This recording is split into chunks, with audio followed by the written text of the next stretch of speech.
Baik, selamat pagi semuanya. Selamat pagi. Selamat Eh, pagi, Bu.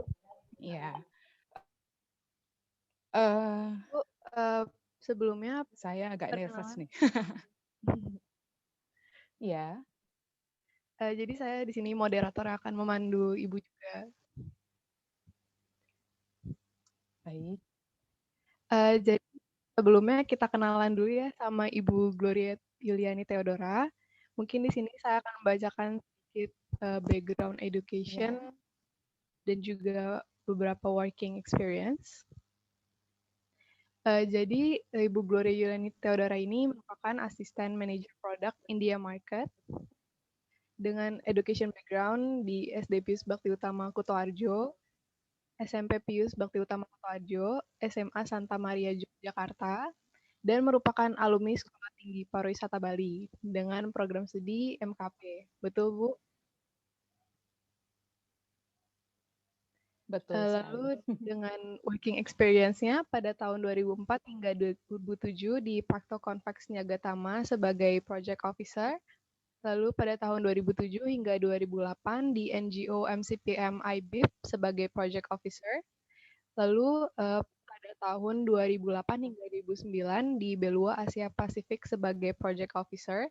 Dan pada tahun 2010 hingga sekarang di Pakto Tour and Travel sebagai assistant manager product India Market. Oke, jadi Ya, sekian betul perkenalan sekali. dari narasumber kita yang hebat ini. Untuk itu kita lanjut dengan presentasi mengenai topik strategi pemasaran bisnis wisata di era pandemi COVID-19. Untuk itu kepada Ibu Gloria Yuliani kami persilakan. Baik, terima kasih Puan. Selamat pagi semuanya. Eh, Mohon maaf ini kalau mungkin kamera untuk laptop saya kurang bagus ya.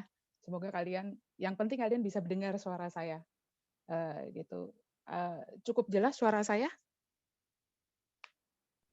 Cukup jelas, Bu. Jelas, Ibu. Jelas, Bu. Jelas. Oke, baik. Baik. Sebelumnya saya ucapkan terima kasih kepada Ibu Lili untuk sebagai Kepala Program Studi MKP.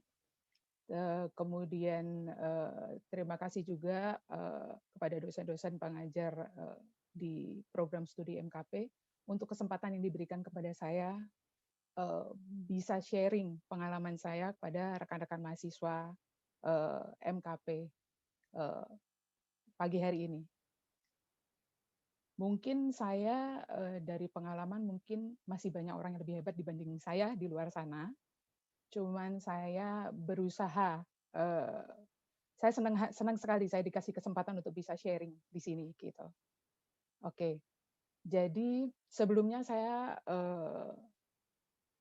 ceritakan dulu, mungkin saya sharing dulu ya. Saya sharing dulu. Saya dari MKP Angkatan 98, teman satu angkatan dengan Pak Andre. Saya bekerja di Jakarta sudah kurang lebih 15 tahun. Sampai akhirnya Desember tahun lalu saya dipindahkan ke Bali. Jadi saya di Bali ini baru 1 tahun kurang lebih. Gitu.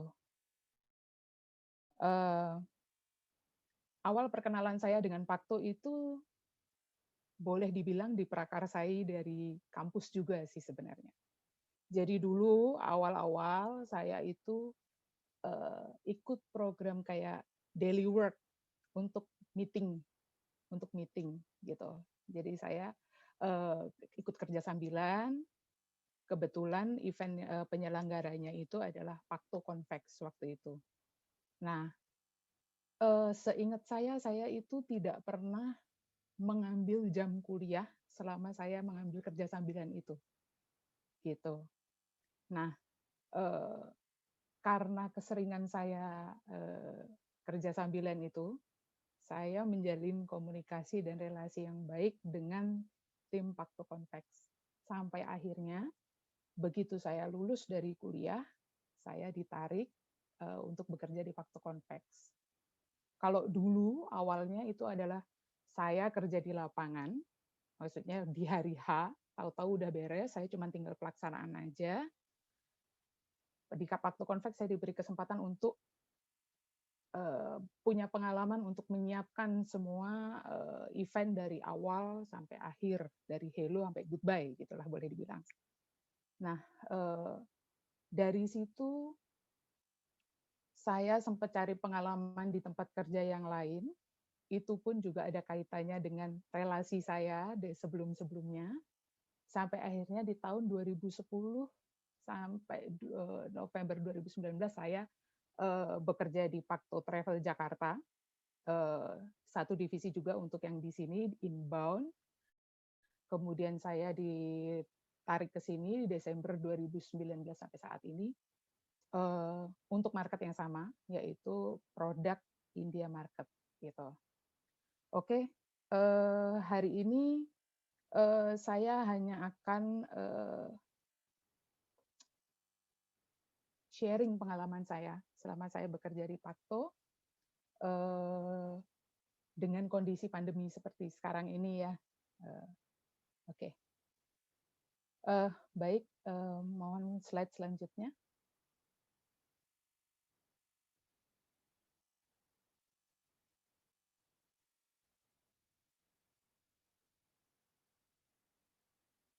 Ya. Saya rasa nggak ada yang nggak kenal Pakto ya di sini ya. Kita itu agen tertua di Indonesia. Jadi umur kita kalau berdiri di tahun 67, umur kita sudah 53, hampir 54 tahun ini. Jadi sebagai agen tertua di Indonesia, sudah pasti kita sudah firm secara perusahaan, kita sudah stabil, kita punya market sendiri, kita punya standar service sendiri, kita punya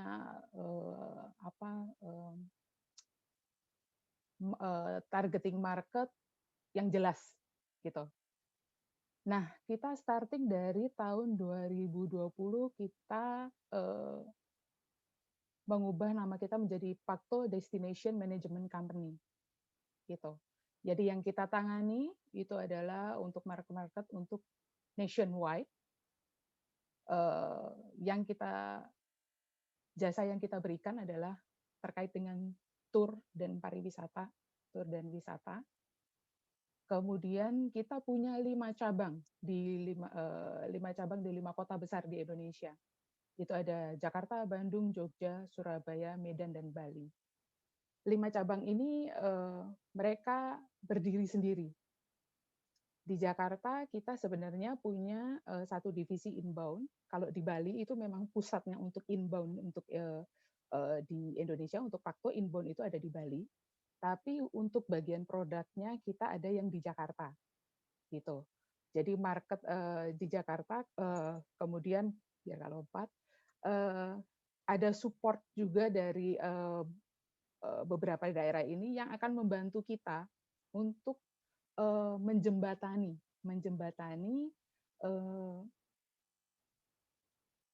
antara kebutuhan kita sebagai inbound dengan supplier-supplier lokal yang ada di daerah-daerah yang terdekat dari area mereka. Baik, slide selanjutnya.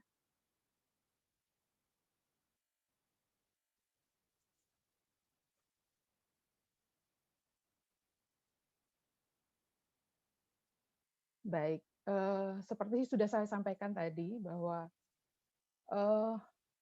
Pakto itu marketnya kita menghandle untuk semua market, terutama itu Eropa, Amerika, Asia. Asia di sini kita meliputi India, ASEAN.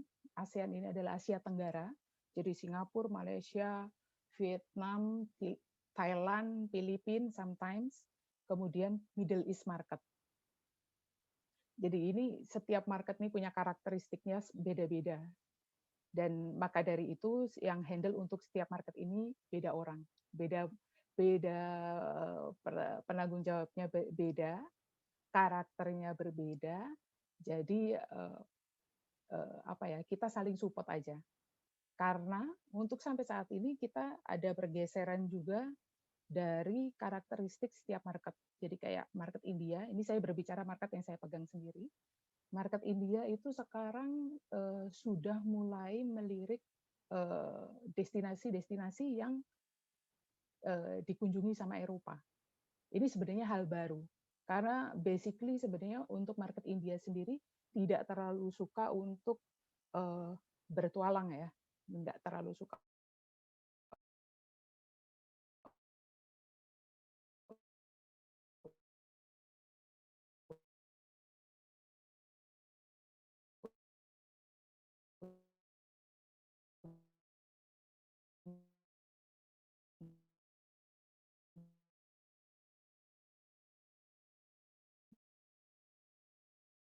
untuk adventure, sementara Eropa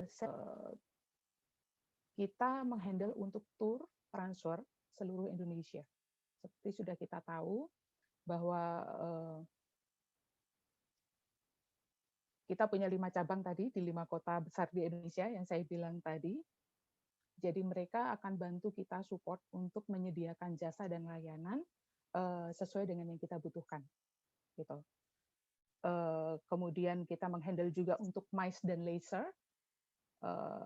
VIP handling services, dan tailor-made itineraries. Oke, tailor-made itineraries ini apa? Baik, jadi kita sebagai travel agent yang sudah lama berdiri, kita punya list tour sendiri yang memang biasa diambil oleh setiap market. Kita punya standar tour yang biasa diambil untuk setiap daerah, gitu. Nah, tapi tidak menutup kemungkinan untuk para klien-klien kita itu menginginkan pengalaman yang berbeda. Nah, kadang-kadang di tailor-made itineraries ini kita seperti diajarin sama klien sebenarnya. Kadang-kadang mereka mendengar atau mereka tahu objek wisata baru yang mulai maju atau yang pengen mereka datengin, kita malah kadang masih, oh apa ya ini ya, kita cari tahu, kita browsing, kita ngecek ini suppliernya mana yang bisa kita pakai, atau kita memungkinkan nggak kalau kita create dengan itinerary tersebut, gitu. Jadi kita tidak hanya terpaku pada satu itinerary yang sudah ada, tapi kita juga bisa create sesuai dengan yang mereka mau, gitu. Tapi itu juga kita juga harus pintar-pintar untuk mengatur waktunya agar tamu sendiri nyaman dalam perjalanan itu, gitu. Baik, slide selanjutnya.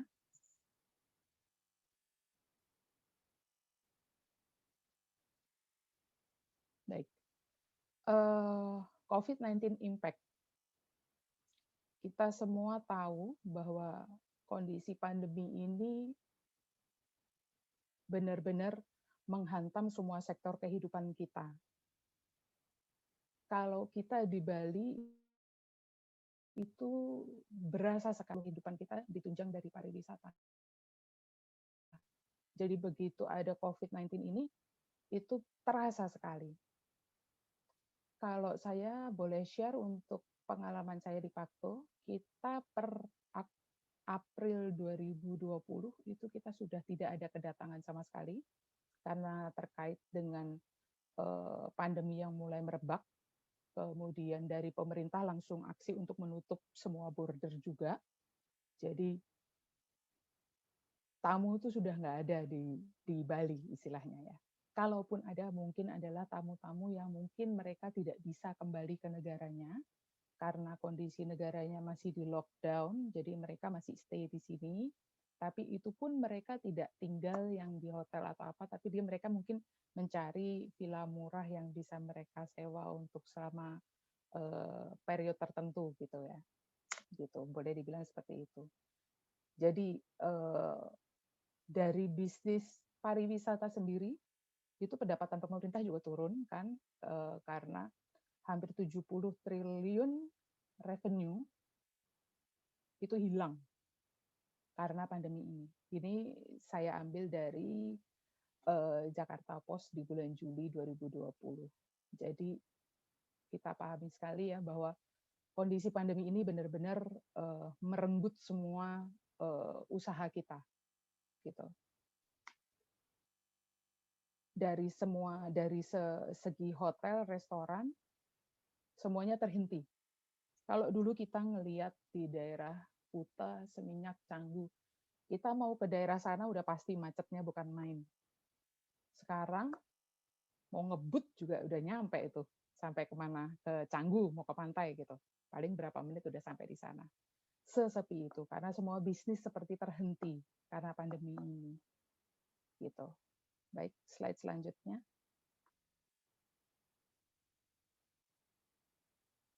Baik, kita akan langsung masuk ke pokok bahasan ya.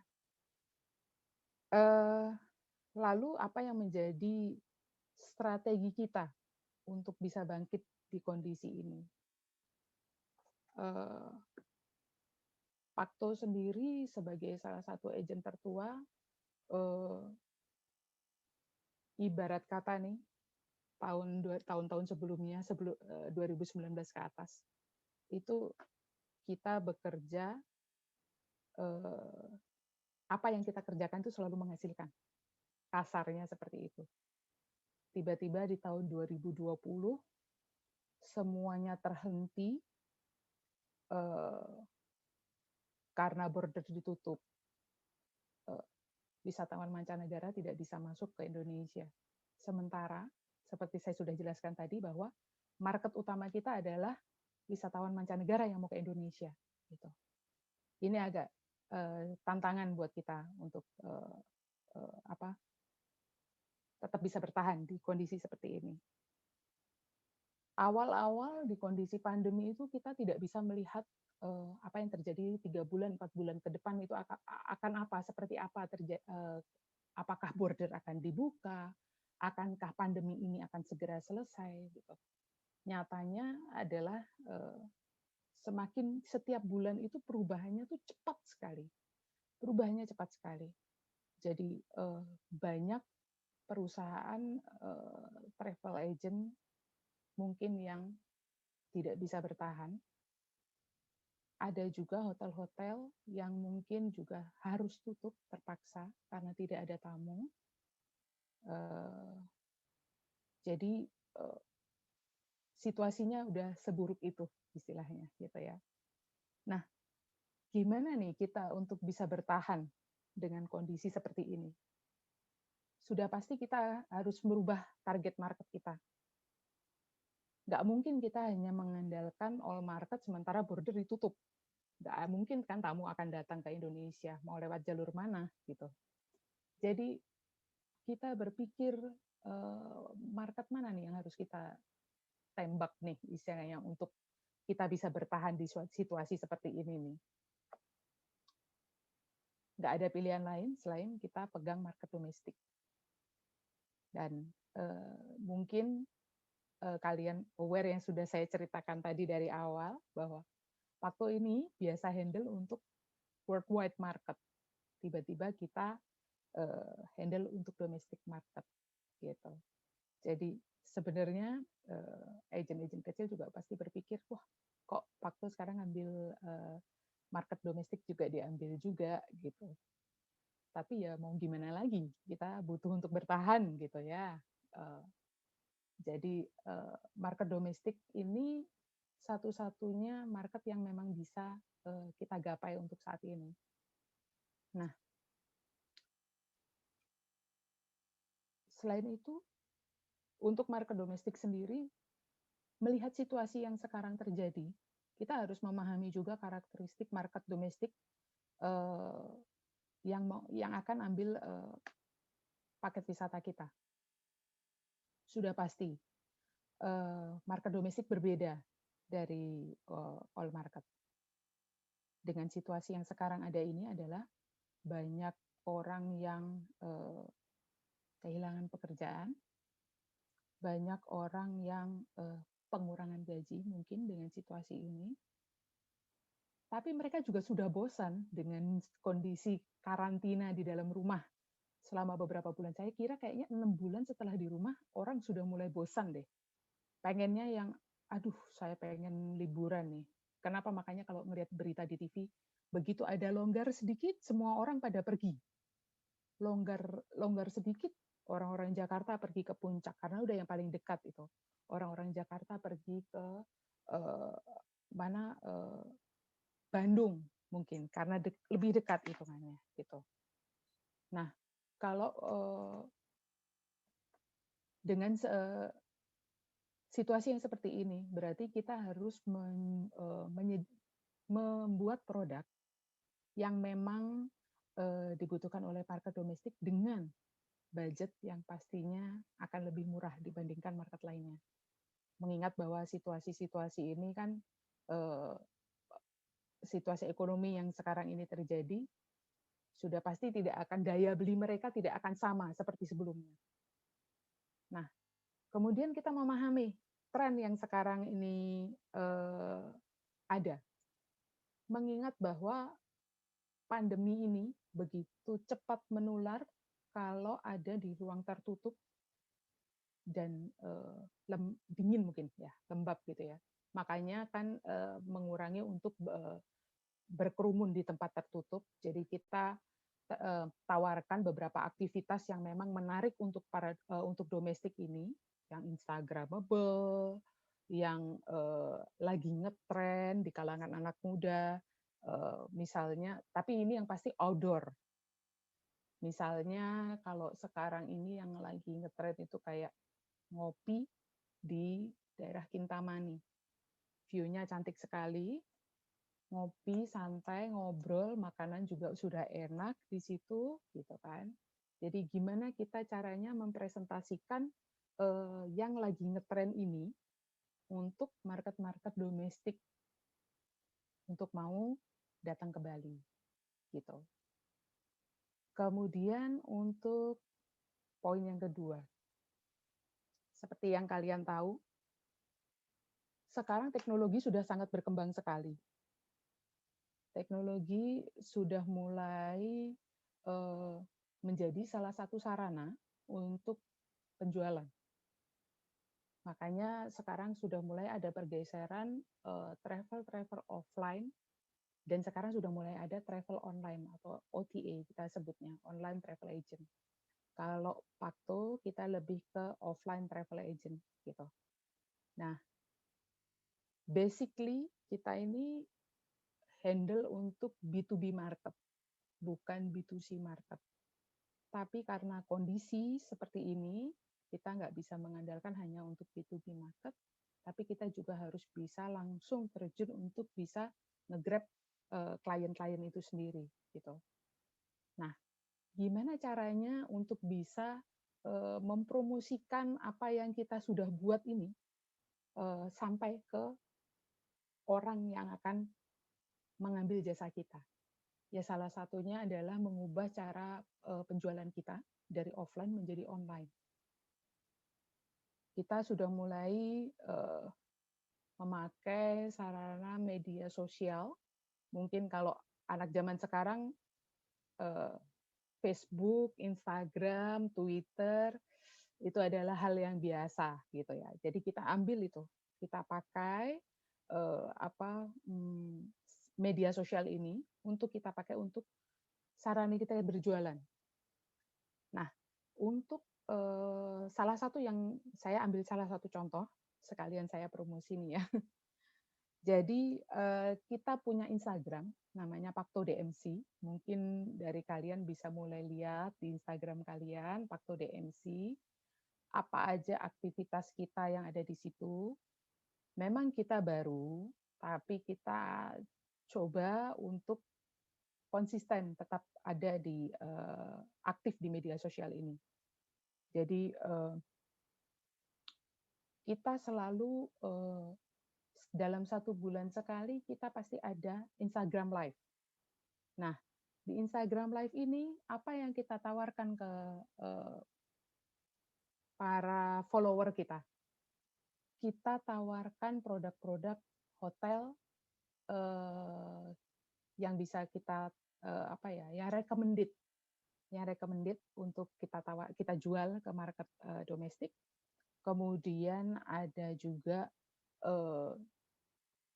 supplier, activities, restoran, itu kita ajak kerjasama untuk bisa ikut gabung dengan kita untuk di Instagram Live ini. Maka dari itu, setiap kita Instagram Live itu setiap bulan, kita selalu punya, kita harus selalu disupport oleh entah itu hotel, entah itu supplier, yang akan memberi kita beberapa giveaway untuk diberikan ke teman-teman follower kita. Jadi, mungkin hari ini kalian bisa join nanti jam 2 siang, itu di Instagram Live kita, biar kalian ada gambaran seperti apa sistem penjualan kita. Jadi kita akan invite hotel yang akan kita feature hari itu, kita tampilkan videonya, kita tampilkan apa namanya hotel-hotel tipe-tipe kamar yang ada di situ, fasilitas yang mereka punya. Kemudian kita tampilkan juga video dari supplier atau restoran yang mensupport kita untuk bulan itu gitu. Dan giveaway itu ada syarat dan ketentuan untuk bisa kalian dapetin vouchernya secara gratis. Nah, untuk tema yang bulan ini karena ini udah mau mendekat, jadi buat kalian yang mau dapetin giveaway menginap di hotel, kalian bisa ikutan join nanti jam 2 siang di Instagram Live kita Pakto DMC gitu. Baik, untuk poin selanjutnya. Keep communicating with overseas client, hotel, and supplier for brand company image. Ini sangat penting sekali karena ini akan menunjukkan bahwa Pakto itu masih ada, Pakto itu masih eksis, gitu. Walaupun kita kondisinya adalah bekerja dari rumah, tapi kita bekerja sesuai jam kerja yang seperti biasanya kita di kantor. Jadi dari Senin sampai Jumat, dari jam 9 sampai jam 6 sore, kita adalah pegawai, walaupun kita ada di rumah. Kita tetap follow up email-email dari klien-klien yang sebenarnya yang nanya, border kapan buka sih? Ini kalau saya mau minta paket untuk dijual tahun depan, saya memungkinkan enggak? Saya boleh minta harga enggak? Atau ya hal-hal seperti itulah. Ini ada salah satu pengalaman saya, ada salah satu agent saya, agent India, kirim WhatsApp ke saya. Terus dia bertanya, Glory, situasi di Bali sekarang gimana? Oh, saya jelaskan bahwa situasi di Bali sekarang ini, ya kita memang seperti ini, masih masa pandemi, border masih ditutup, jadi kita masih belum tahu nih akan seperti apa dan apa bukanya kapan kita juga nggak tahu, karena itu hanya government yang tahu ya. Gitu. Even kita cek ke ministry pun ministry juga nggak akan tahu karena itu adalah kewenangan dari pemerintah pusat. Gitu. Lalu dia bertanya lagi, agent-agent di Bali yang masih agent-agent di Bali yang masih bertahan apa aja ya? Nah, pertanyaannya lucu gitu sebenarnya. Kok nanya kompetitor ke saya gitu? Ya saya cuma jawab, oh untuk saat ini yang masih bertahan ya masih Pakto aja. Karena ya memang saya kerja di Pakto, saya yang menjalani ini setiap hari bahwa saya standby dari Senin sampai Jumat dari jam 9 pagi sampai jam 6 sore.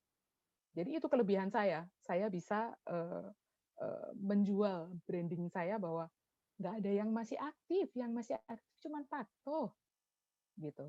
Saya bisa meyakinkan mereka gitu. Dan nyatanya memang kebanyakan dari agent-agent yang masuk ke saya itu adalah agent-agent yang mungkin dulu tidak pernah di kita, tapi dia kemudian karena dia bingung kan mau minta harga ke siapa, karena kan situasi dan kondisi setiap perusahaan travel agent saya tidak tahu yang sekarang ini seperti apa, gimana. Tapi yang jelas kalau untuk kita kan masih aktif, jadi mereka masih minta harga ke kita untuk periode-periode tahun depan, untuk bisa jualan untuk tahun depan gitu.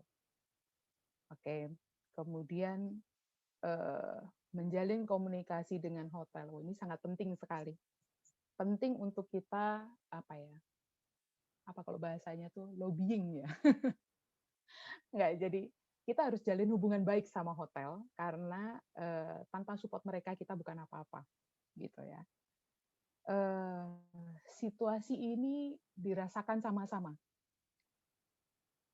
Tour and travel berhenti beroperasi, berimbas ke hotel yang tidak ada bookingan, restoran nggak ada bookingan, kemudian tempat-tempat wisata juga nggak ada yang mengunjungi gitu. Jadi ini adalah efek domino seperti itulah kalau saya bilang ya. Jadi kalau kita menjalin hubungan baik dengan hotel, hotel pun butuh sarana dari kita untuk menunjukkan bahwa mereka itu masih eksis, mereka tuh masih ada, mereka tuh nggak tutup gitu. Jadi mereka juga butuh kita pun butuh mereka gitu. Jadi buat rekan-rekan semua nih ya, sekalian ini pesan-pesan aja. Yang namanya menjalin komunikasi, cara kita bersikap, menjaga relationship dengan dengan klien, dengan orang yang akan bekerja sama dengan kita tuh harus menjalin hubungan yang baik. Nggak boleh kalian tuh terlalu saklek sekali atau terlalu rude, terlalu kasar gitu, nggak bisa gitu. Karena kayak dulu kalau saya waktu masih rame nih gitu ya, market India masih rame, situasi masih normal lah istilahnya. Kadang-kadang suka sebel juga ya, ini hotel apaan sih? Kok strict banget, nggak bisa belok dikit, situasinya lagi kayak gini nggak bisa paham apa gitu kan. Ya kadang-kadang kita harus cari win-win solution lah gitu. Jadi menjalin komunikasi dengan hotel itu sangat penting menurut saya. Jadi mereka pun nantinya akan membantu kita juga untuk berkembang lebih lanjut. Itu nyatanya seperti yang saya bilang tadi, bahwa mereka juga support kita kok untuk IG live kita. Mereka support dengan kasih kita harga spesial untuk bisa kita bikin paket, untuk bisa kita berikan untuk market domestik itu gitu. Supplier pun demikian. Supplier di sini saya bilang itu adalah seperti kalau boleh sebut ya, jadi semacam restoran, objek-objek wisata, misalnya kayak Bali Safari, Bali Super, terus rafting atau segala macam ya, semacam seperti itulah. Jadi itu kita harus menjalin hubungan baik dengan mereka, karena mereka butuh kita pun butuh mereka gitu. Dan yakinlah dengan kondisi yang sekarang ini, kita itu sama-sama suffer kok. Kita sama-sama susah gitu. Jadi kita harus saling bantu untuk bisa keluar di situasi yang ini. Apa yang kita kerjakan sekarang ini, ya puji Tuhan kalau itu bisa menghasilkan untuk saat ini. Tapi akan lebih baik juga kalau di tahun depan itu ternyata itu menjadi tabungan kita, bookingan kita untuk tahun-tahun selanjutnya atau periode selanjutnya. Begitu. Kemudian yang poin yang keempat adalah kita harus aware dengan semua isu-isu yang dikeluarkan oleh pemerintah daerah, pemerintah pusat terkait dengan COVID-19. Saya ingat sekali awal-awal kita mulai WFH itu, awal-awal pandemi ini mulai merebak, banyak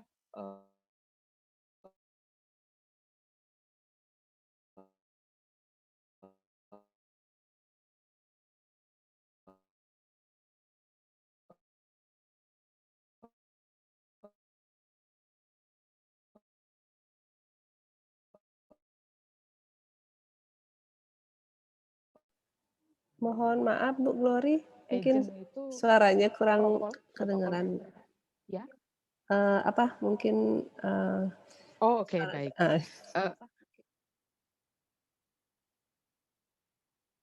Oh ya, baik. Jadi secara protokol kesehatan mungkin mereka sudah menerapkan seperti dari ministry sendiri.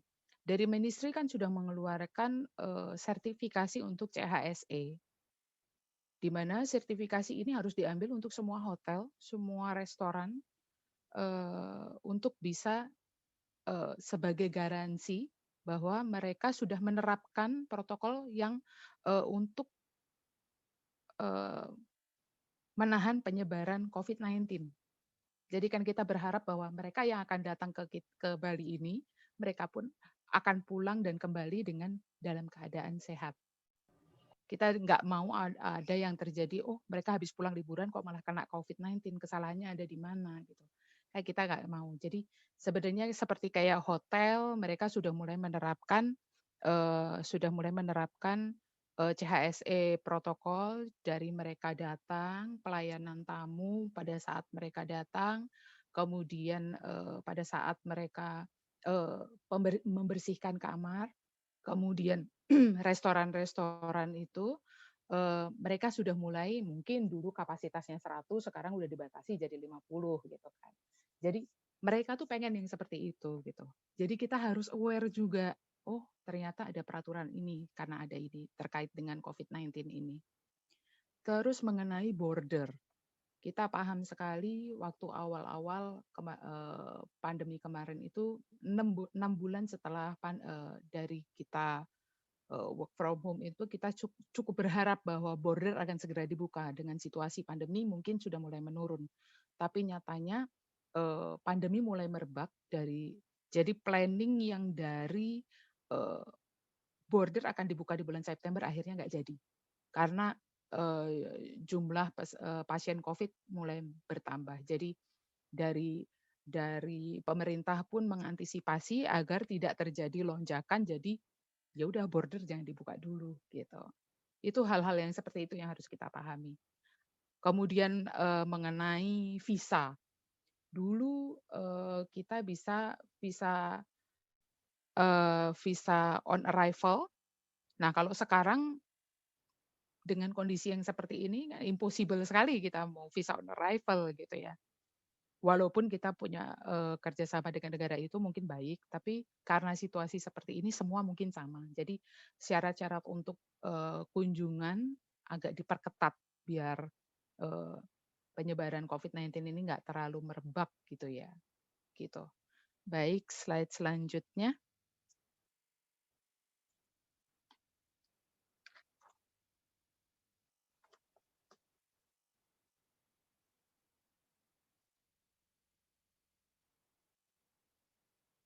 Baik.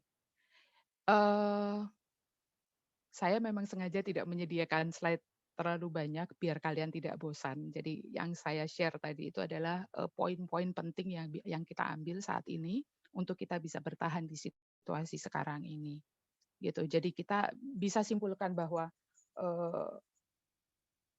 sebagai salah satu travel business, kita tuh harus aware dengan situasi yang sekarang ini kita hadapi, pandemi ini. Jadi kita harus punya inovasi, kita harus bisa adaptasi dengan situasi yang sekarang. Jadi kita harus mengubah cara kita berpikir dan cara kita bekerja. Cara kita bekerja yang tadinya kita di kantor, terpaksa kita harus ngantor dari rumah untuk lebih aman. Gitu. Jadi, tapi kita dari rumah pun kita tidak menutup kemungkinan kita untuk berkreasi, untuk lebih kreatif lagi. Kita harus berpikir bahwa situasi ini tidak kita hadapi sendiri, semua menghadapi hal yang sama gitu. Jadi kita harus berpikir positif. Apa yang kita kerjakan hari ini itu akan kita ambil hasilnya nanti di periode yang akan datang. Kita berharap akan seperti itu ya.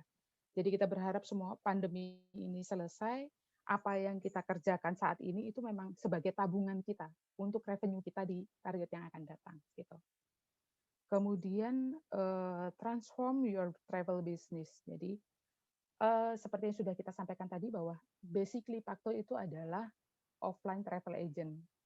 Tapi dengan situasi seperti sekarang ini, kita mau nggak mau kita harus mengubah cara kita berbisnis. Dari yang offline kita harus mulai jadi online.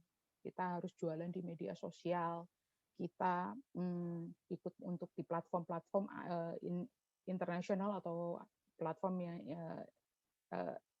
domestik punya gitu ya. Jadi ya memang harus kita adaptasi dengan situasi yang seperti ini. Kita harus mengubah strategi bisnis kita. Harus bisa memahami situasinya yang akan terjadi. Kemudian poin yang ketiga adalah digital transformation beyond just a common buzzword. Ini sangat penting sekali seperti yang saya sudah bilang tadi. Penggunaan sarana teknologi itu sudah bukan hal yang baru lagi sebenarnya, gitu ya. Jadi pergeseran cara berjualan itu sudah mulai bergeser dari offline udah menjadi online, semua sejauh jempol kalau kita bilang ya, semua sejauh jempol. Mau booking apa sekarang Traveloka, tiket.com apa itu semua kan cuman kita ngelihat ini. Nggak usah jauh-jauh lah kita ngomong bisnis pariwisata. Makanan. Zaman dulu orang makanan kalau nggak datang kan kita nggak istilahnya kita nggak tahu rasanya. Tapi kita cuman lihat dari Instagram, orang bikin video, datang ke tempat itu, kita ditunjukin video makanannya aja, kita udah kebayang, kok pengen ya, kayaknya enak gitu ya. Sama kayak dunia travel. Kita harus bisa nyuguhin sesuatu yang memang kita tunjukkan bahwa ini loh, nanti kalau kalian holiday itu seasik itu gitu. Gitu. Kemudian poin yang terakhir, kita harus mematuhi prosedur-prosedur protokol kesehatan. Jadi kita harus menjaga diri kita sendiri untuk tetap sehat. Menjaga orang yang di sekitar kita juga tetap sehat gitu ya. Jadi berharapnya adalah kita dari diri sendiri. Kalau kita menuntut pemerintah untuk pandemi ini segera berakhir, tapi kita masih bandel nih, masih pergi bergerombol, nongkrong-nongkrong. Kalau kita kena makin nambah lagi, pandeminya nggak kelar-kelar dari urusannya gitu kan ya. Jadi dari diri kita sendiri kita harus jaga diri kita sendiri, jangan sampai kena COVID juga gitu. Jadi kita harus mematuhi semua protokol kesehatan agar pandemi ini segera berakhir, agar teman-teman kita teman-teman kami yang sudah bekerja ini bisa segera kembali bekerja lagi seperti biasa. Itu yang menjadi harapan kita semua ya. Baik, itu aja mungkin yang bisa saya sampaikan. Mungkin ada hal yang kurang jelas, mungkin bisa ditanyakan ke saya, atau mohon maaf kalau mungkin dalam penyampaian ada yang blunder atau makin bingung gitu ya. Jangan ya gitu. Nanti kalau kalian bingung, kalian bisa nanya ke saya gitu. Baik, itu saja dengan MC-nya, silakan.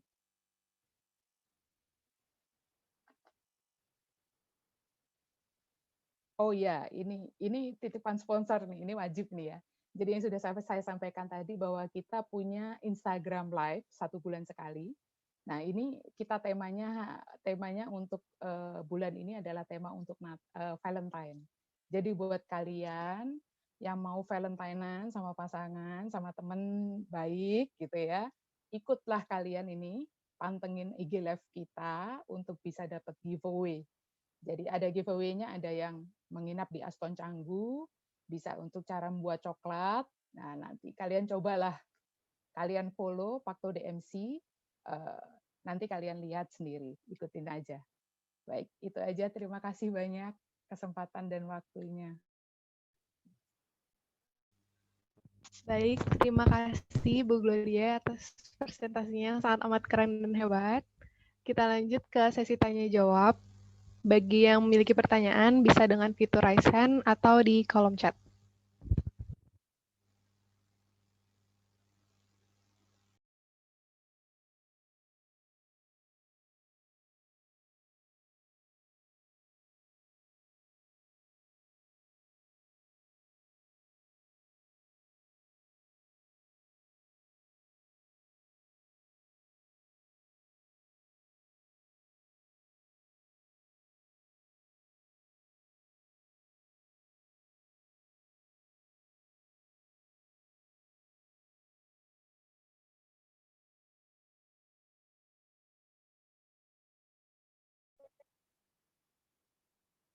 Selamat pagi, saya boleh izin bertanya?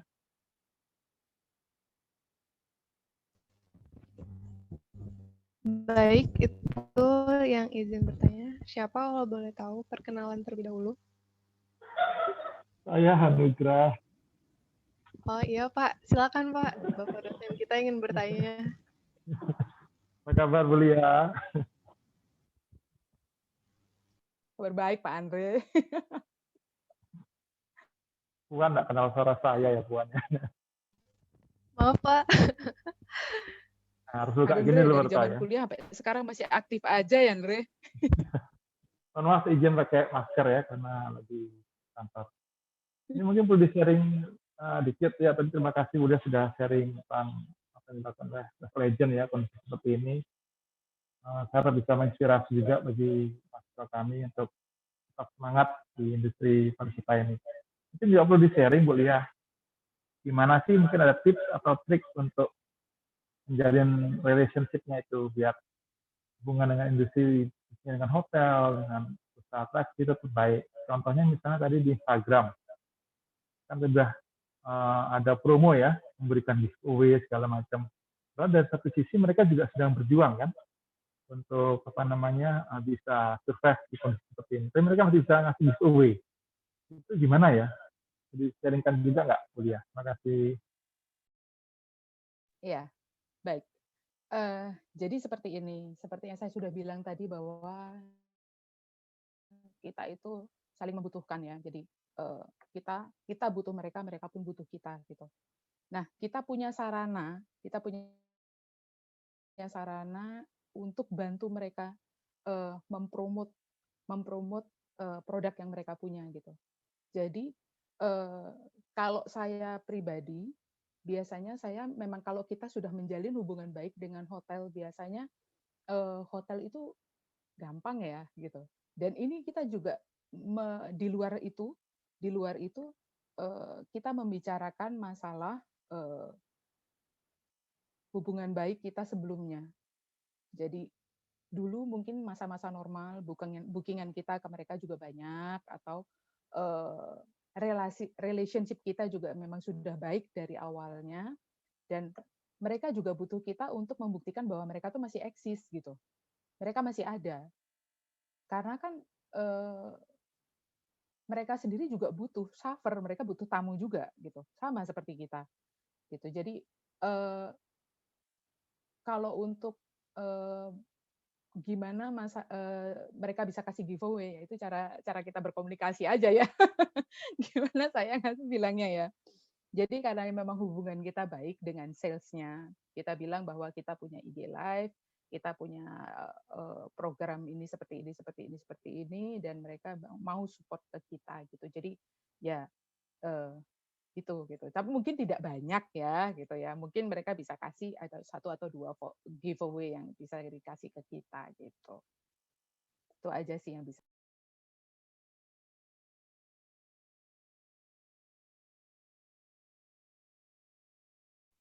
Semoga Pak Andri jelas ya Pak Andri. Terima kasih Bu Lia. Ya. Sama-sama Pak Andri. Jadi kuncinya jaga relasi ya. Kalau hubungan udah baik itu minta apa aja dikasih ya. Betul. Oh, iya sih sebenarnya kalau membahas soal relationship dengan hotel dan supplier itu sebenarnya itu lebih ke masalah dari diri kita sendiri ya. Kalau memang kita mau be professional, kita mau dilancarkan dalam usaha kita istilahnya gitu ya. Jadi kita harus menjalin hubungan baik sama mereka karena kita nggak akan ketemu sama mereka itu saat itu aja. Dunia hotel itu kan cepet banget ya pergantiannya. Mungkin sebentar sekarang dia di sales hotel A. Bisa 1 tahun atau 2 tahun kemudian dia pindah ke hotel B dengan jabatan lebih tinggi. Nah, kalau kita nggak jalin relationship yang baik dengan mereka, bisa nanti pas dia pindah ke hotel yang lebih baik, kita dipersulit. Tidak kita mau. Makanya kita harus jalin hubungan baik yang memang profesional dengan orang-orang hotel dan supplier. Terima kasih Bu Lia. Kemudian saya juga punya relasi yang baik dengan Bu Lia ya. Bisa minta traktir bisa mudah. Iya, pasti itu Pak Andre. Mohon izin Iya. Tuhan, boleh saya bertanya lagi? Iya, boleh Pak, silakan. Sampai nunggu mahasiswa juga bertanya. Saya mau nanya ini Bu Lia, masalah harga ya. Yang sekarang ini kan harga untuk apa sebenarnya termasuk murah ya. Bahkan kemarin saya dapat informasi ada villa 3 kamar di daerah Canggih. Itu mereka hanya memasang harga 220.000. Itu murah banget, murah banget. Sangat murah sekali. Nah, pasti. mungkin Pak Ko gimana tuh untuk strategi harganya? Biar bisa dikasih bocoran sedikit lah untuk buat satu paket wisata atau akomodasi biar harga itu juga tidak terkesan murahan. Jadi nanti mungkin pada saat sudah kondisi normal mudah untuk mengangkat kembali ke harga yang baik. Mohon sharingnya beliau. Iya. Iya. Baik. Agak susah ya saya jelasinnya ya. Aduh, gimana. Jadi gini, sebenarnya ada beberapa faktor memang relationship-nya banyak nih ke dengan hotel-hotel dan supplier yang ada gitu ya.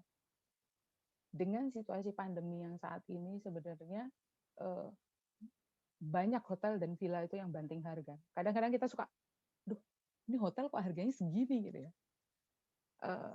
Tapi balik lagi sih sebenarnya, itu cara mereka jualan itu dari mana gitu. Kalau sekarang ini kan sudah mulai ada yang online travel agent gitu segala macam ya. Jadi kayak online travel agent ini lebih mengarah ke kayak platform-platform yang kayak Traveloka, Tiket.com segala macam itu ya. Nah itu kan mereka punya perjanjian bisnis sendiri ya dengan hotel terkait gitu. Ya itu entah itu mengenai bisa mengenai kuantitas atau memang mereka bisa kasih harga yang memang lebih baik dengan jaminan bahwa mereka akan bisa memberi lebih banyak gitu ya. Cuma mereka biasanya hotel dan villa itu mereka punya pagu sendiri.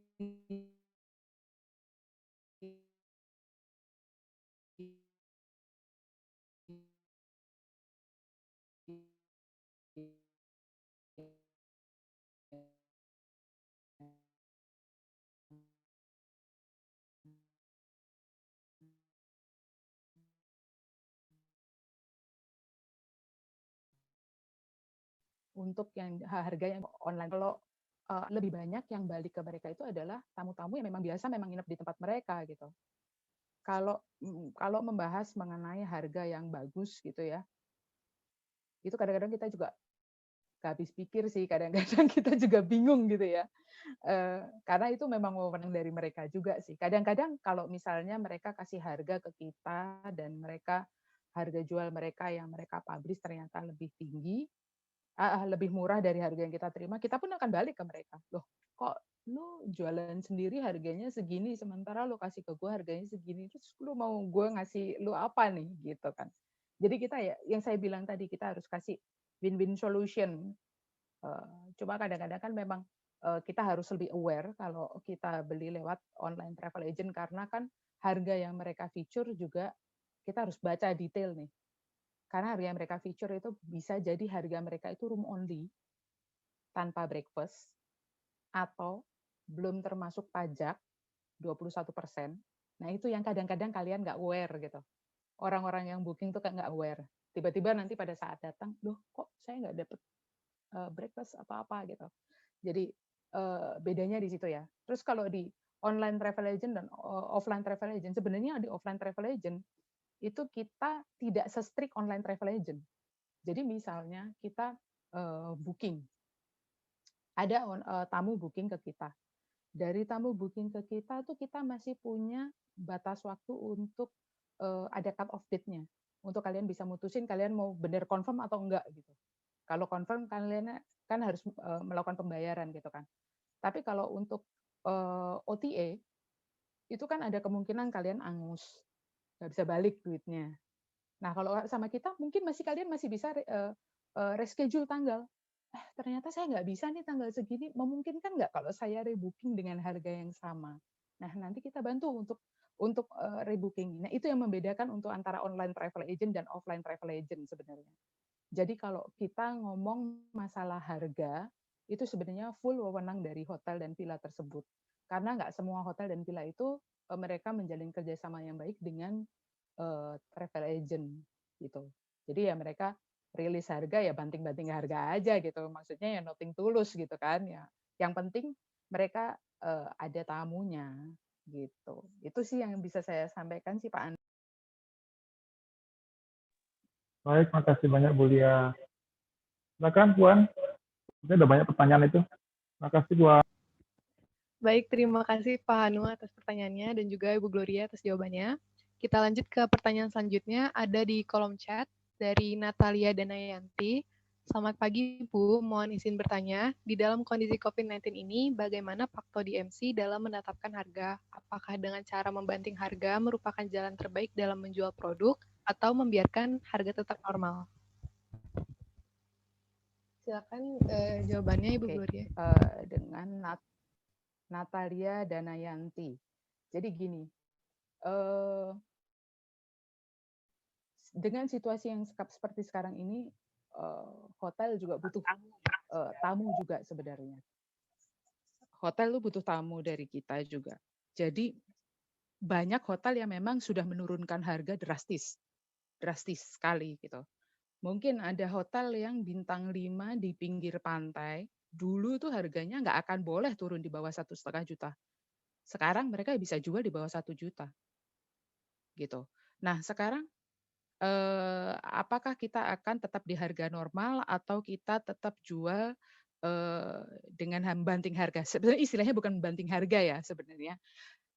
Karena harga yang kita dapat dari hotel itu, jadi sesuai dengan SOP kita akan jual ya as it is sebenarnya sih, Mas. Istilahnya kita tidak nggak jadi makapin harga. Kalau harga turun ya kita ikut harga turun gitu.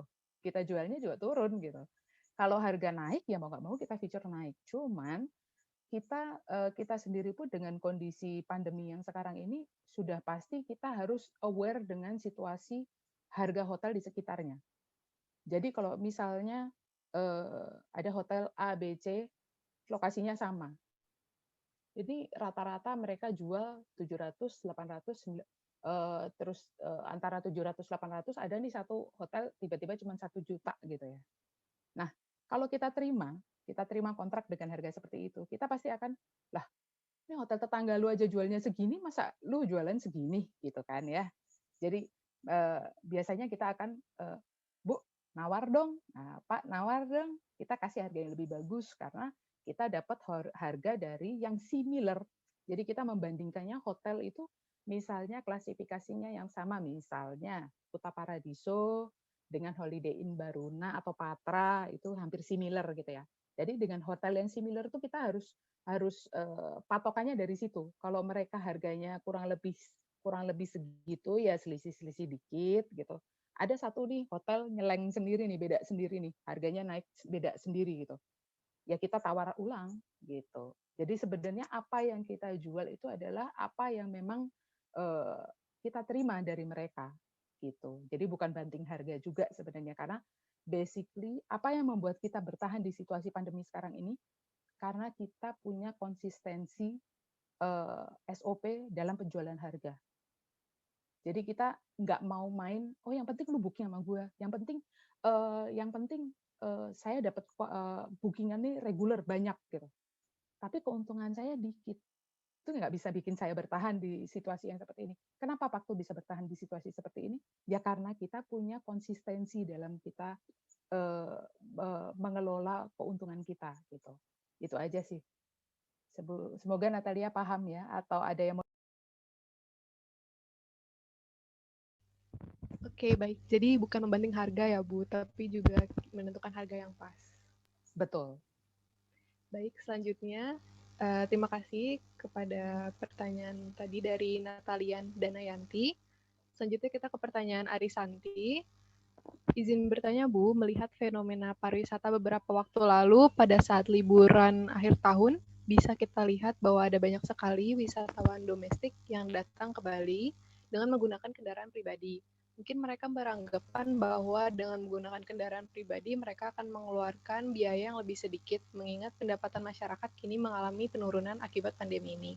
Bagaimana pendapat Ibu mengenai fenomena ini yang dapat dikatakan bisa mengambil market Ibu sebagai travel agent sehingga dapat mengurangi pendapatan travel agent yang Ibu pimpin? Silakan Ibu dijawab. Baik, sebenarnya fenomena orang yang berkunjung ke Bali dengan bawa kendaraan pribadi bukan dengan tujuan karena mereka nggak mau pakai travel agent sih. Sebenarnya lebih karena alasan syarat dan prosedur untuk perjalanan udara itu kan lebih complicated ya.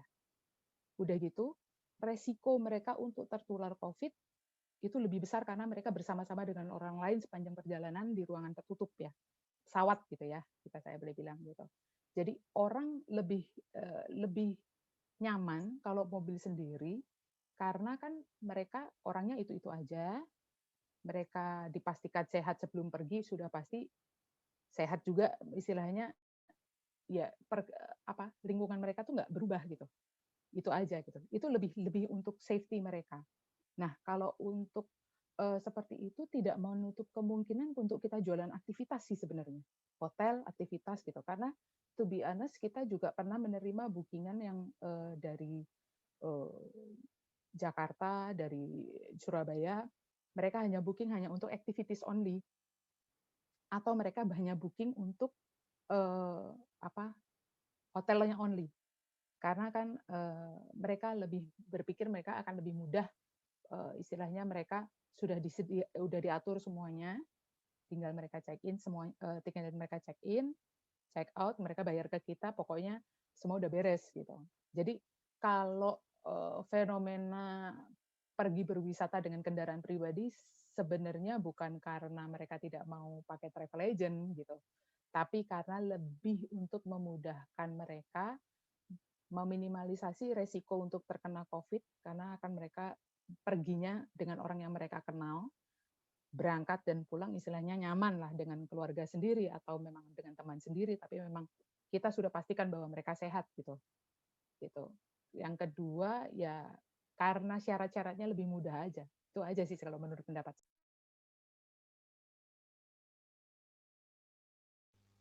Baik, terima kasih Ibu atas jawabannya. Terima kasih kepada Arisanti atas pertanyaannya. Lalu ada pertanyaan selanjutnya dari Rahayu Tresna. Saya izin bertanya, Bu, seperti yang sudah Ibu katakan sebelumnya bahwa market dari Pakto itu adalah B2B di saat beralih target menjadi B2C. Apakah ada tantangan terbesar yang dialami dalam mengubah market itu? Terima kasih. Silakan waktu dan tempatnya untuk menjawab. Ya, baik. Tantangan sudah pasti ada. Dari karakternya aja sudah berbeda ya. Jadi kalau B2B itu kita kan ketemunya agent to agent, mereka yang baru jualan ke klien. Kita nggak menghandle langsung untuk jualan ke klien langsung. Nah, karena situasi dan kondisi seperti sekarang ini terpaksa untuk domestik, kita handle untuk B2C gitu ya, langsung ke klien gitu. Apa yang menjadi tantangannya gitu? Ya tantangannya kita harus lebih sabar, panjang sabar gitu. Karena kalau market domestik itu kalau boleh saya bilang BM ya, banyak mau. Tapi kan kita sebagai penyedia jasa kita harus sabar, kita harus ngertiin apa yang mereka mau gitu ya. Kalau memang syukur-syukur itu jadi confirm, itu jadi rezeki kita. Kalau mereka tiba-tiba cancel ya gimana lagi gitu kan gitu. Karena memang itu resiko pekerjaan kita gitu. Jadi tantangannya pasti ada. Dari segi karakternya kita harus lebih mengerti, dari segi cara berkomunikasi kita juga harus lebih intens dengan mereka gitu kan. Karena mereka sendiri pun juga kayak belum tahu ya, maksudnya nggak paham mereka tuh, saya tuh pengen ke sini, saya pengen ke sini, saya pengen ke sini gitu. Tapi sebenarnya kalau kayak dari kita kan, oh bisa Bu, Ibu bisa mau ke sini bisa, tapi nggak bisa dilakukan dalam 1 hari gitu. Itu yang harus kita komunikasi untuk menjelaskan ke klien itu lebih lebih ini sih, lebih detail lagi ya gitu ke domestik gitu. Terus itu yang pertama. Yang kedua, seperti yang udah tahu, Pakto ini adalah travel tua gitu ya istilahnya, travel tertua di Indonesia untuk saat ini. Jadi kita untuk inbound nggak ada lawan, sombong saya. Untuk inbound kita nggak ada lawan. Tapi untuk domestik kita ini masih anak kecil gitu. Jadi pengalaman kita sedikit sekali untuk menghandle domestik. Tapi kita we do our best gitu. Yang namanya pelayanan jasa itu kan mau di mana-mana sama sebenarnya gitu. Cuman ya itu tadi balik ke poin yang pertama, kita harus lebih sabar karena kita berhubungan terkait dengan klien langsung gitu ya. Jadi cara berkomunikasi juga harus harus benar gitu ya. Jangan nanti udah kesel gitu ya, nanya ini, nanya itu, nanya ini, nanya itu, terus nanti kitanya tensi tinggi terus tiba-tiba nanti jadi nyolot gitu ya. Itu kan juga nggak benar juga gitu ya. Jadi ya memang harus dari segi berkomunikasi itu balik lagi ke masalah komunikasi, menjalin relationship itu memang benar. Memang harus tetap diterapkan gitu, nggak boleh lupa itu. Basic itu sebenarnya. Ya.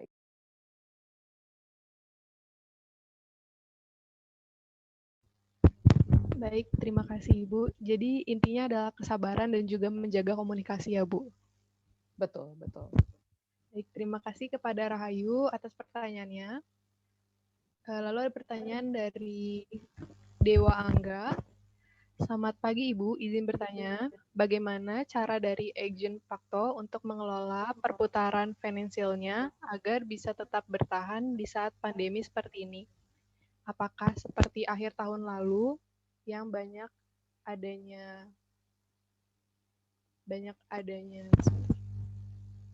kerugian dari pihak perusahaan sebab dari cancellation tersebut? Baik, waktu dan tempat untuk menjawab dipersilakan. Baik, kalau soal finansial sebenarnya saya kurang paham ya. Jadi ada bagiannya sendiri untuk mengenai finansial gitu. Tapi untuk saat ini memang semua orang menghadapi hal yang sama gitu. Saya kurang tahu untuk perputaran finansial bertahannya seperti apa karena memang itu out of my authority. Jadi saya nggak bisa jawab itu gitu ya secara detail. Cuman kalau untuk efek dari peraturan yang baru itu memang ya itu berimbas sekali ke kita karena ada beberapa grup yang memang sebenarnya lead untuk kita di bulan Desember dan Januari akhirnya batal karena ada peraturan tersebut gitu. Jadi tapi kita juga nggak bisa menyalahkan pemerintah ya karena ya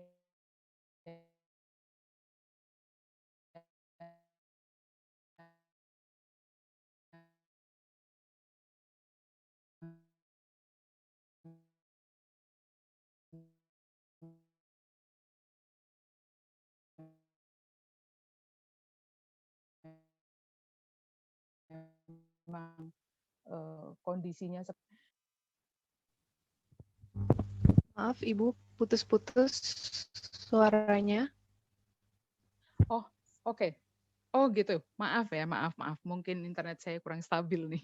Jadi sebenarnya kalau untuk masalah finansial saya nggak bisa bantu jawab karena itu di luar authority saya, Jadi saya nggak bisa bantu jawab. Tapi kalau mengenai efek dari peraturan yang kemarin di bulan Desember ada cancellation segala macam, itu memang iya, itu berimbas sama kita iya. Karena ada beberapa lead group yang akhirnya cancel karena terkait peraturan tersebut sih. Gitu aja. Coba kita juga nggak bisa nyalahkan kan karena ini peraturan dari pemerintah gitu. Itu aja sih. Oke, baik. Jadi masih belum bisa terjawab ya, Bu, karena ini bagiannya finance mungkin ya. Baik, terima kasih Betul. kepada Dewa Angga atas pertanyaannya. Ada lagi nih Bu pertanyaan dari Gede Andre. Saya ingin bertanya mengenai perubahan market yang dilakukan oleh Pakto. Apa saja hal-hal yang dipertimbangkan dalam perubahan market tersebut dan bagaimana pertimbangan tersebut mempengaruhi perancangan produk dan pemasaran yang dilakukan? Sekian, waktu dan tempat untuk berjawab. Silakan. Iya. Baik, Gede Andre. Jadi sebenarnya perubahan target market kita karena situasi. Yang seperti saya bilang tadi, border masih ditutup. Kita nggak mungkin mengharapkan wisatawan mancanegara akan masuk ke Indonesia. It's totally bullshit ya. Nggak mungkin lah kita mengharapkan itu. Sementara kita harus tetap bertahan di situasi seperti ini gitu ya. Jadi ya memang mau nggak mau market domestik adalah market yang tersisa gitu. Karena dari pemerintah sendiri kan juga melarang untuk warga negara kita pergi ke luar negeri gitu. Demikian pun di luar negeri border masih pada tutup gitu kan. Nah, situasi sekarang ini istilahnya semua orang sudah mulai bosan dengan karantina. Holiday udah pasti mereka pengen pergi gitu ya. Kalau yang punya uang ya kalau bisa pergi ya pergi gitu ya. Cuman sudah pasti mereka akan pergi kemana? Ya paling seputaran Indonesia. Nggak mungkin dia pergi kemana-mana kan gitu. Jadi ya itu yang menjadi target kita gitu. Itu pertama adalah orang-orang memang domestik yang memang mereka sudah bosan di karantina di dalam rumah gitu dengan situasi pandemi ini. Kemudian ada juga market lainnya adalah dari pemerintah sendiri pun mereka memberikan instruksi kepada kementerian-kementerian untuk bisa mengadakan kegiatan-kegiatan yang memang di hotel untuk bisa support kita untuk tetap bertahan gitu. Nah, kadang-kadang dari mereka pun butuh jasa kita untuk bisa bantu organize itu semua gitu ya. Jadi untuk perubahan market ya karena alasannya seperti itu. Kedua, untuk pertimbangan untuk mempengaruhi perancangan produk pemasaran. Nah, ini balik lagi ke karakter. Karakternya domestik sama all market itu beda. Jadi kita harus sesuaikan dengan situasi yang sekarang ini sedang terjadi, bahwa kita harus meminimalisasi semua kegiatan di dalam ruangan. Jadi kita ya pasti tawarkan adalah produk-produk yang untuk luar ruangan gitu. Terus untuk karakternya domestik sendiri kan lebih suka yang lagi ngetren, yang lagi instagramable gitu ya. Jadi orang lihat swing, oh rame-rame pengen main swing. Orang lihat rafting, oh seru ya main rafting. Jadi ya yang memang yang seperti itu yang kita harus aware gitu. Mereka itu sukanya apa gitu. Ya diterapkan ke diri kita sendiri sebagai orang Indonesia gitu ya. Jadi oh kita memang lebih suka memang suka hal-hal yang memang apa sih kok ada tempat itu ada apa ya kok baru kok gini kok gitu gitu ya ya yang seperti itu yang kita harus aware. Itu pun to be honest saya juga kita ngelihat dari Instagram, kita ngelihat dari Facebook, kita browsing, kadang dari TV kita loh kok ada objek wisata itu ya, oh lumayan juga nih, bagus nih kalau kayak buat domestik kayaknya oke nih kayak gitu. Jadi ya apa yang mempengaruhi kita untuk merancang produk ya karena karakternya berbeda dengan yang lain gitu. Itu aja sih. Baik, terima kasih Ibu atas jawabannya. Terima kasih kepada Gede Andre atas pertanyaannya. Ya. Lalu ada pertanyaan lagi dari Daniel Christian. Izin bertanya, bagaimana caranya agar produk pariwisata seperti Pakto tetap bisa menyesuaikan kebutuhan pasar saat ini di masa pandemi? Waktu ada tempat untuk menjawab, dipersilakan Bu. Oke, baik. Jadi ini seperti yang sudah saya jelaskan tadi sebelumnya bahwa kita itu harus memahami apa yang mereka butuhkan gitu. Jadi kayak kalau kita mau nembak ke kementerian misalnya nih untuk bisa dapat bisnis gitu. ya kita harus paham nih yang mereka butuhkan tuh apa gitu.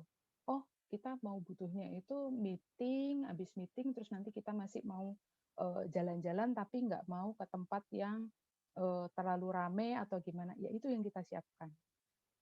Basically karena memang kita harus memahami apa yang mereka mau untuk bisa kita present, kasih yang mereka sesuai apa yang mereka mau. Mungkin tidak 100%, tapi at least mendekati apa yang mereka mau gitu. Itu aja sih sebenarnya.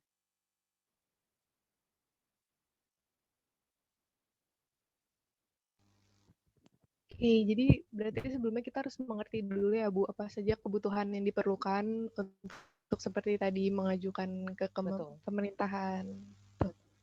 Oke, baik. Mungkin segitu dari sesi tanya jawab kita. Terima kasih kepada Daniel Christian atas pertanyaannya dan juga Ibu Gloria atas jawabannya. Kurang lebihnya saya undur diri sebagai moderator. Saya serahkan kembali ke MC kita, Mega.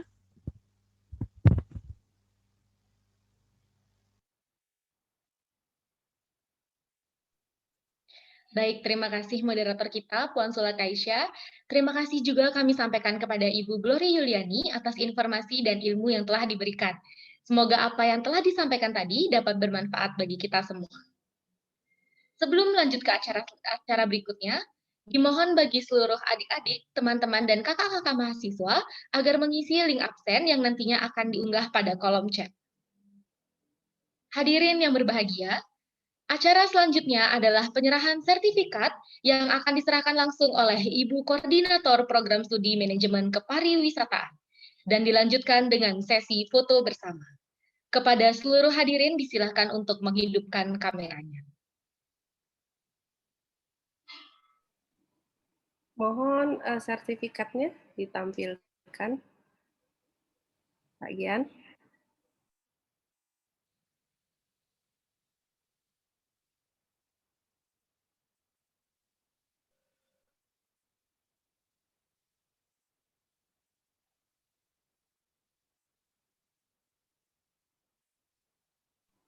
Terima kasih Ibu Gloria atas kesempatan sharingnya pada pagi hari ini.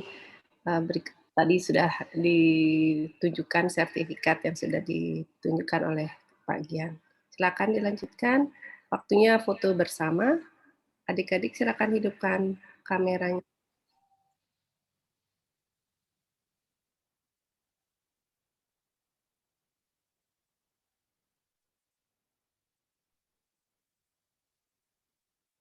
Dimohon untuk operator membantu pengambilan foto bersama. Akan dihitung 1, 2, 3.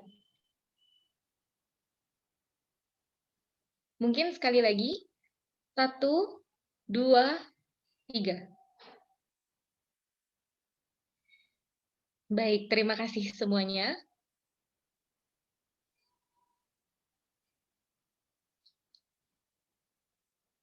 Hadirin yang saya hormati, akhirnya kita sudah sampai kepada penghujung acara.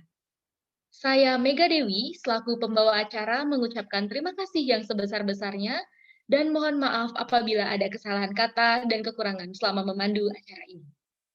Akhir kata saya tutup dengan Parame Santi. Om Santi, Santi, Santi, Om. Wassalamualaikum warahmatullahi wabarakatuh. Shalom, Namo Buddhaya. Terima kasih Bu Gloria. Sampai jumpa lagi. Sama-sama. Halo Lia, apa kabar? Halo Ibu Lia, apa kabar?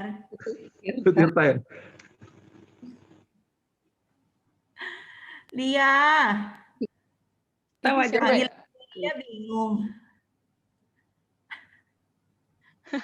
Sebentar. Saya nggak ngelihat videonya, jadi saya bingung nih siapa yang bicara. Apa ya? Gimana kabarnya Lia? Lama sekali nggak ketemu ya? Iya Bu, puji Tuhan kabar baik Ibu, sehat. Lia di mana sekarang? Oh Bu Tirta, apa kabar Ibu? Iya Saya Jakarta udah atau 1 di tahun ini Denpasar? pindah ke Denpasar, Bu. Pindah ke Oh, dari Denpasar. Di Denpasar, Bu. 1 tahun Di terakhir ini saya Denpasar pindah ya. ke sini. Iya, betul deh, Bu. Oke. Aduh, Terima kasih ya ya Lia kapan-kapan saya main sudah ke berbagi kampus sama lah, Bu. adik-adik kelasnya.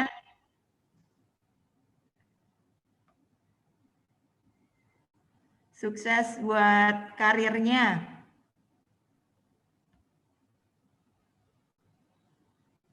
Oh, kayaknya nggak bagus ininya ya, internetnya tuh.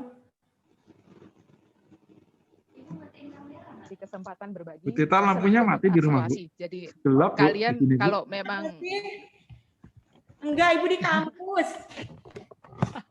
Dihidupkan, Bu, kameranya. Kameranya gelap. Udah hidup tuh kameranya, cuma gelap. Oh, ya ampun. aduh, kasihan Ibu Tirta nggak ada yang bantuin loh.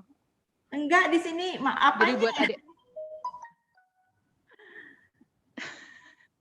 Ya, Delia, makasih ya, jadi buat Dek. adik-adik mahasiswa, iya Ibu, buat adik-adik mahasiswa untuk bisa tetap semangat, jangan putus asa, pelajari apa yang kalian bisa pelajari, ambil kesempatan semua yang bisa kalian ambil, siapa tahu nanti setelah kalian lulus, kalian bisa langsung dapat kerja, gitu aja.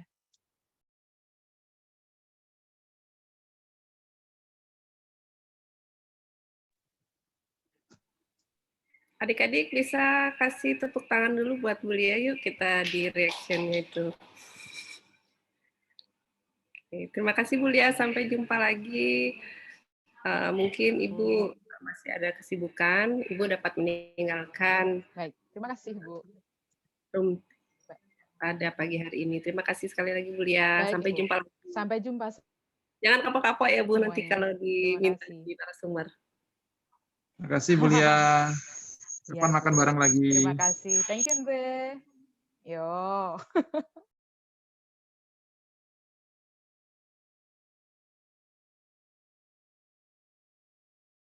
Daftar hadir akan dibuka 10 menit saja ya adik-adik. Silakan diisi. Kalau yang sudah mengisi, tolong jangan di-share lewat SMS atau lewat WA kepada teman-temannya yang tidak hadir pada pagi hari ini.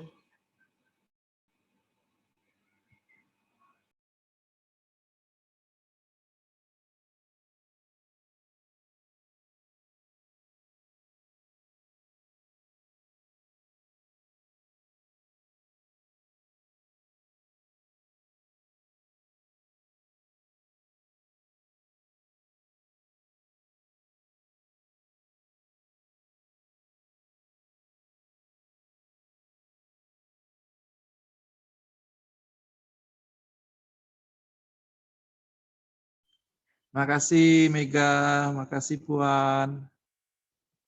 Makasih Putra Sanjaya. Baik, terima kasih Pak. Terima kasih ya adik-adik semuanya. Jumpa lagi pada. Terima kasih Pak, Bu. Terima kasih Pak Bu. Untuk jadwal Tadi ini akan di-share, jadi adik-adik bisa nanti dilihat mungkin di ke perangkat kelas akan di-share jadwal kuliah untuk minggu depan, karena minggu depan sudah mulai perkuliahan reguler. Sampai jumpa lagi adik-adik, tetap semangat.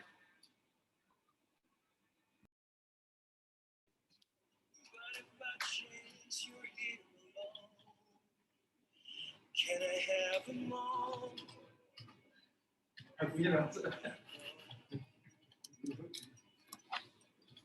Cause I've been by myself all night long, hoping you're someone I used to know. You look like a movie, sound like a song. My God, this reminds me of when we were young.